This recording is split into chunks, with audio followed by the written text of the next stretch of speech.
স্বাগত জানাচ্ছি এনটিভির বিশেষ লাইভে। এই মুহূর্তে আমি অবস্থান করছি রাজধানীর শাহবাগ যে চত্বরটি রয়েছে সেই চত্বরটিতে।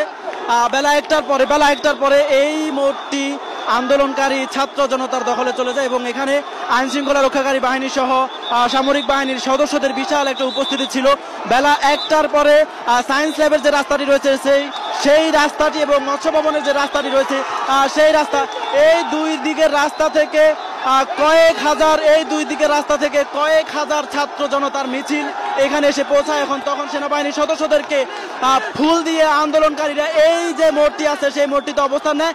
তারা এই মোড়টি এখন সম্পূর্ণভাবে অবরুদ্ধ করে দেয় এবং এছাড়া এখানে সেনাবাহিনীর যে সামরিক বাহিনীর সদস্য রয়েছে তাদেরই শুধুমাত্র উপস্থিতি রয়েছে।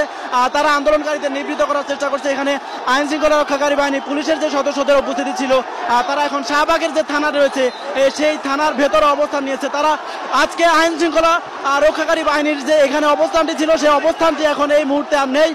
তারা আন্দোলনকারীদের ধাওয়া খেয়ে শাহবাগের যে থানা রয়েছে সেই থানার ভেতরে গিয়ে অবস্থান নিয়েছে। এখানে এখন শুধুমাত্র সামরিক বাহিনীর সদস্যদের উপস্থিতি রয়েছে এবং তারা আন্দোলনকারীদেরকে এখানে এই জায়গাটিতে পুলিশকে আক্রমণ করা থেকে নিবৃত্ত করার চেষ্টা করছেন।